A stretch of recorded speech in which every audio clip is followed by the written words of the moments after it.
I think I'm live. I just need to not keep touching this. I'm gonna give it a few minutes before I get started. So, welcome. This is live conversation with Lizette. Hi everyone, I'm Lizette Zuno, and I think I started this about 2 to 3 weeks ago while we were all in quarantine in most states. Has been open now, so we might not be in quarantine anymore, but I thought the conversation has been juicy, so I wanted to keep it going for the month of May. So happy new month of May to you all. Thank you for joining. Please share when you get an opportunity to join. And I need to stop touching the screen, otherwise my camera is gonna fall, so that's not gonna be fun. All right, so as you guys are joining, I hope you have been having some safe time, and quiet time, and you have been healthy through this whole ordeal of COVID-19. Most state has started reopening, so I'm sure everybody's eager to go out there and get their life back on. So today's conversation is going to be really appropriate for that, in the fact that we are all excited to get back out there. But our health, the reason why we found ourselves actually quarantined was because of a major pandemic, a respiratory disease, a virus that was attacking people lung and respiratory disease. So it made me think after last week when we talked about embracing change through this tumultuous time. And I want to thank everybody that sent me awesome feedback. Because of your feedback, I'm trying not to be on multiple devices at the same time. I'm trying not to touch the screen too much, so I appreciate all your feedback. And for those that was able to share the video, I also appreciate it. For those that were able to watch it later, I appreciate it. So thank you. Today's conversation is going to be about how our health matter. Our health is our wealth. Okay, so I'm gonna give it a few minutes and get it started. But a couple of facts that I wanted to share. I personally have been let me just say quickly before more people drop in. I have a non-profit organization in breast cancer awareness called Z Square for the Cure, and we have been in business for about 8 years, and this week we celebrate our 8-year anniversary. So health is something that I take really personally, something that it's always around me. I'm always researching, I'm always interested in knowing a lot more about our health as a woman, but mostly all those are diseases that really frighten women's life. I also had an opportunity 3 years ago, or the past 3 years until last year, to work for the American Heart Association. So that gave me some understanding of also heart disease and how that affects women. So a couple of facts that I wanted to share before we get started is number one, breast cancer is 1 in 8 women will have breast cancer in their lifetime. My network is showing low network, so I'm gonna keep going and then you guys can catch it somehow, because I think Facebook is smart. Heart disease, every 40 seconds somebody have a heart attack. Okay, every 37 seconds somebody die of a cardiac event. Heart disease is the leading cause of death in the world, and that just, I'm not even getting specific about women, because it can get a little bit even more dire when we start talking about women especially. And I'm not even going to get into specific about African American as well, because it's even more critical for African American, but I think it's already critical. Now let's talk about joint and arthritis. 22% of the population will have arthritis, 80% of adults will experience lower back pain in their lifetime. 80% of adults, men and women. 20% of them will have a short-term pain in their back and take medication for it. Okay? More about a stroke is the second most common cause of death worldwide. Okay, and what causes stroke is usually high blood pressure, cholesterol, family history. Stroke is number 5 cause of death. 80% of the stroke can be preventable. So anything that is related to high blood pressure, cholesterol, family history, all that can be preventable. And that is really the good news when you think about all this data statistic that I just shared. But I wanted to set the stage about the statistic because this is real. And throughout this whole pandemic, we found out the pandemic started because they were telling us it's really for people that have underlying diseases. What do we call underlying diseases? It's really high blood pressure, diabetes, high cholesterol, asthma, sinus, I said diabetes already, and anybody that have any history of cancer, mostly. So most cancer, let's say breast cancer, lung cancer, colon cancer, pancreatic, all those multiple brain cancer. Anybody that have very immune system that have been destabilized by any of these diseases in the past. So when you look at it and you look at the statistic, then you're like, okay, this is not just old people kind of situation. And as the event has happening in the pandemic, we realized that it was just not for older people. It's really for anybody or most people that might have any underlying diseases. So for us women, we are notorious. Okay, and I'm gonna share a couple of good example about myself, right? Because what I want to do with this live conversation with Lizette is not tell a story about somebody that is out there. It's really tell a personal story about me and what I've been through, because I think when you have been through something, you have more leverage to share your story, and you have more information and lesson that you can share, right? So personal experience. When I had my first baby, my first daughter 9 years ago, I never knew anything about high blood pressure. When the doctor asked me, do you have high blood pressure? I said no. Do you have family history about it? I said nope, I don't think my parents have high blood pressure. Well, I went through the pregnancy, my feet swollen. Some of you might remember I literally could not wear only one pair of shoes the whole 9 months. I was having inflammation the whole time. It was summertime, obviously. So I discovered that I had high blood pressure issue. And while I was talking to both of my parents, I realized that both of them have high blood pressure and they have been taking medication for years. This was shocking to me that I didn't even know. So I went through that, and I successfully had the baby. I didn't went through chlamydia, but I had the baby. And during that pregnancy also, I had gestational diabetes. All of these are conditions that might happen to you in the future, but they show up a little bit more when you are pregnant, because when you're pregnant, your immune system is a little bit unstable, right? Because you're holding a baby. So those show up when I was pregnant of my first child, my daughter. I also had surgery, so I came out of it, and then through diet and regular exercise, I reversed all the number back within 2 to 3 years, and I was doing great. But then I was getting ready to have a second baby, so I wanted to now get back into the marketplace of having a baby, right? So when I got back into the marketplace, or got back into the street of having a baby, I was shocked to realize that there was so many other things going on with my body.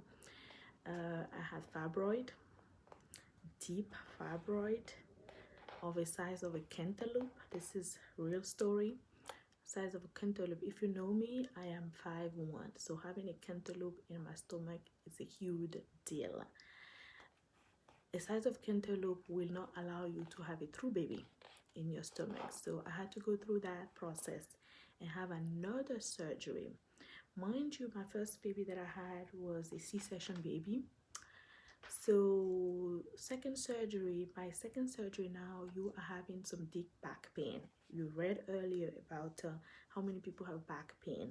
A lot of people have back pain and they take regular pain medication. Those pain medication can have deep impact on your immune system in your body in the long run. I have back pain. I notoriously just take my little ibuprofen all the time, and I just got used to my back pain after my second surgery. So had the second surgery, which was almost similar to having another baby. Then that went well. But throughout this whole time, if you know me and you ever slept in your room with me, I didn't say slept with me, I said slept in a room with me. If you and I ever share a bed, you will be disappointed. I'm a very nice lady, but at night I can be very noisy. And a couple of you, I remember 3 stories. The first story was I was in Vegas with my friend while I was pregnant, actually, so it even made it worse. Why? And when she woke up the whole weekend, she was talking about my sleep. She was like, oh my God, you were bad. You were bad. My husband of almost 10 years or 12 years that we've been living together has been complaining that I need to do something about it. My sleep is not good. He's very worried for me. But I always look like, oh my God, I just have sinus. So sinus was also part of in the mix of things that I was dealing with. My sinus is so chronic, or was so chronic, to a point where 10 years ago I had a manager, and every 4 to 5 weeks I always have to call in and say I have a really bad sinus, I have to be home today. So one day he just told me, how about you just do a surgery? First he told me take a shot. I said, oh no, I don't do a shot. I'm a black woman, I don't do a shot. Okay, so he's like, okay Lizette, you don't do a shot, how about you do a surgery? I said, I don't do surgery either. All I know is everybody that I know have sinus. I've had sinus all my life and I'm fine with it. So I'm going to keep my sinus going.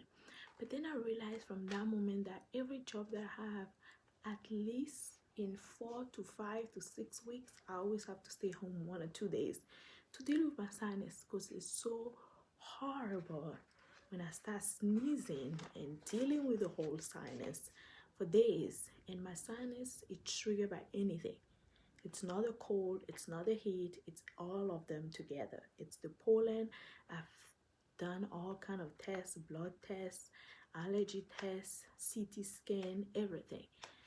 And the only solution that I was told would be to do a surgery called balloon sinus. I can't say the word right, but balloon sinus surgery. So that was like 4 years ago, or even I would say 10 years ago. But I kept doing my research, thinking about it, but I was like, well, it doesn't kill me, I'm good, I'm living. And the second story is my husband kept asking me, do it. I was like, no, I'm not doing it, because in my culture, or in the way that I was raised up, you don't just go to the hospital when you're fine. You only go to the hospital when you're really not fine.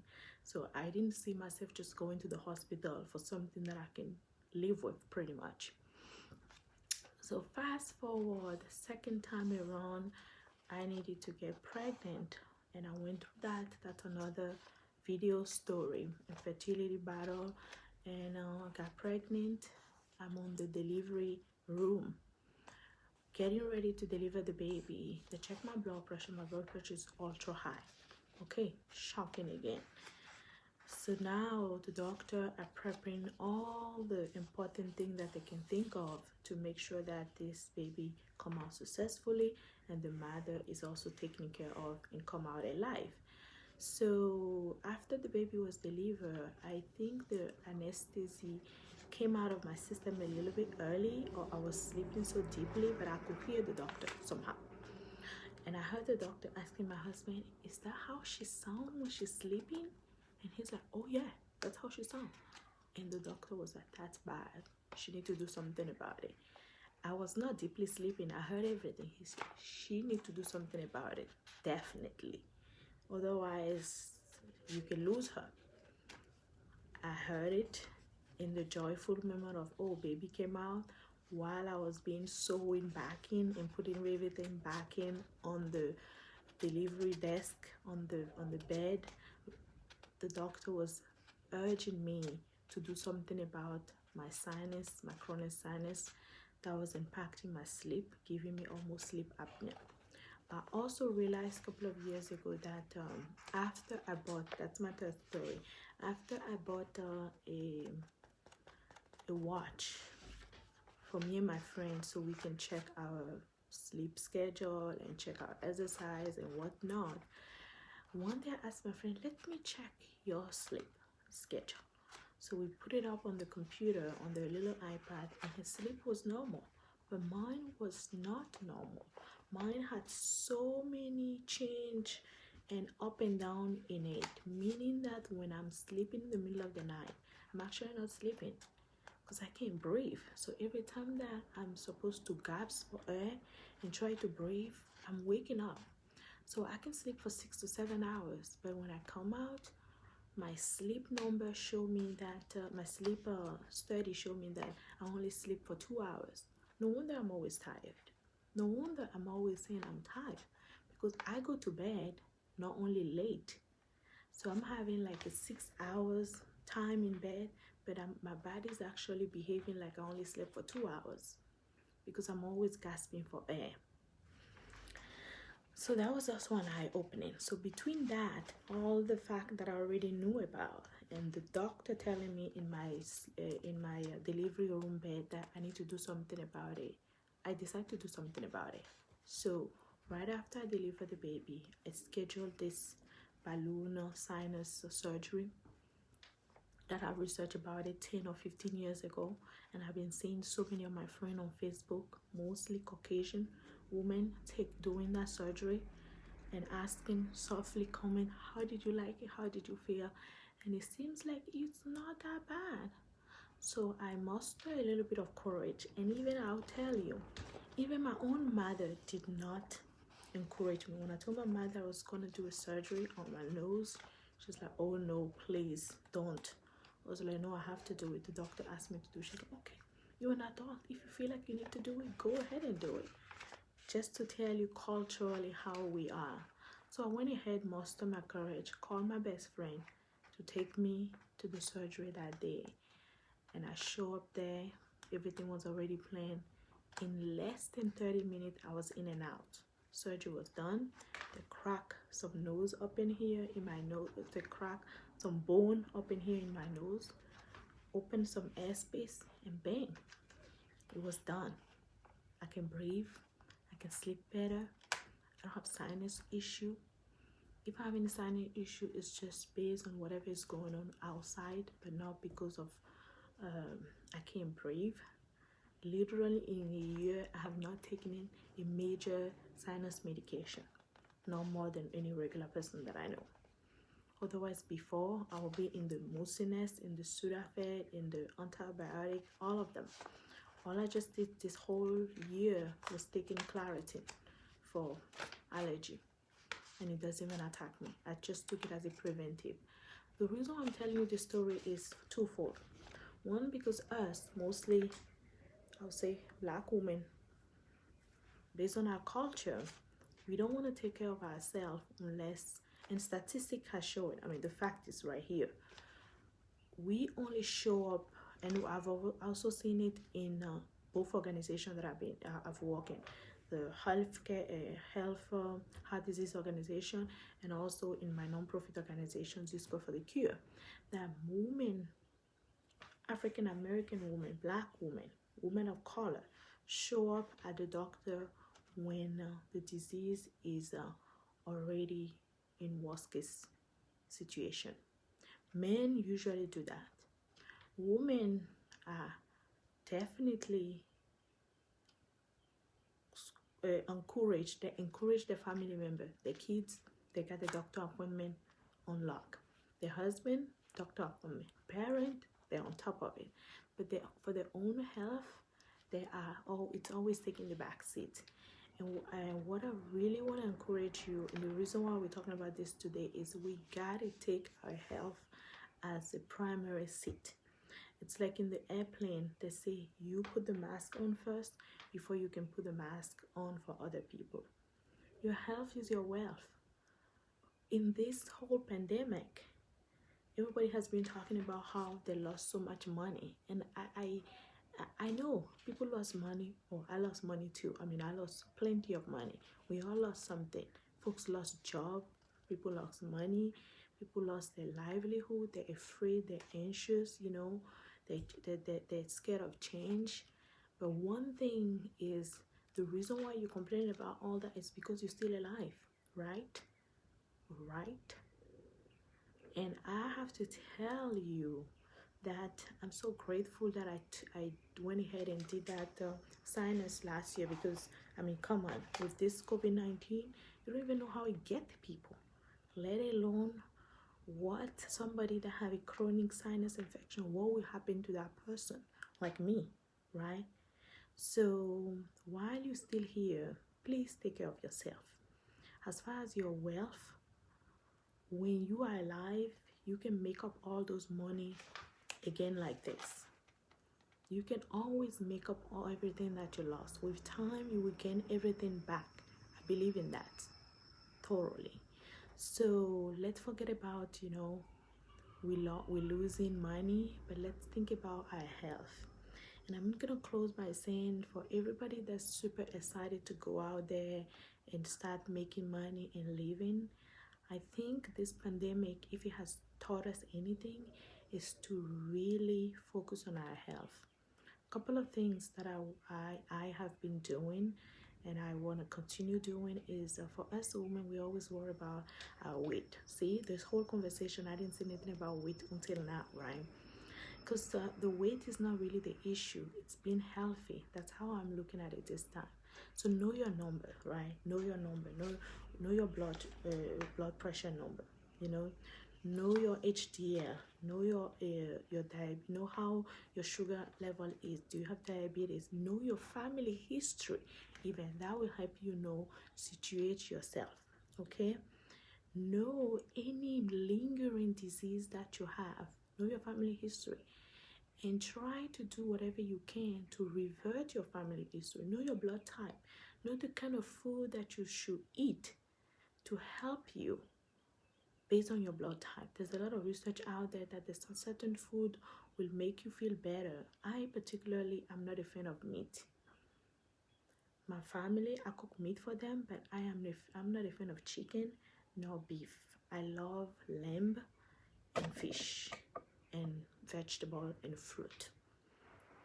So and exercise is definitely appropriate and suggested, but know your number, know where you are, and try to walk toward getting better. And every day is a struggle, but know your number and trying to walk toward getting better every day. So that's my message today. Thank you again for tuning in this Saturday again, and I hope this message has been inspiring and helpful to you to look within of anything. I gave you all the stats here. If it's back pain that you have, get into fixing it, because anything that you have, it's gonna cripple you to live your best life, to live your best self. I walk around for like almost 30 years of my life having sinus. So many things that I have missed. I literally missed a half marathon that I pay good money for, and I was looking for it because it was in a beautiful garden that I've been dreaming about running this garden for years. But I missed it that day because the night before I had like a sinus. I could not sleep, I could not breathe. And I knew if I go out there in the garden, it will trigger the most sinus that I've ever had. So I didn't go. So because of health, there's so many things you can miss, So take care of yourself and join me again next Saturday to talk about finding your purpose. You've heard people talk about purpose, passion. how do you find your purpose? And that's something that I want to unpack a little bit. And what are the steps for you to really find your purpose and live your best life? All right, thank you. It was me, Lisette Zuno, with live conversation. I hope you tune in again next Saturday. Thank you. Stay safe, stay healthy, and stay blessed. Bye.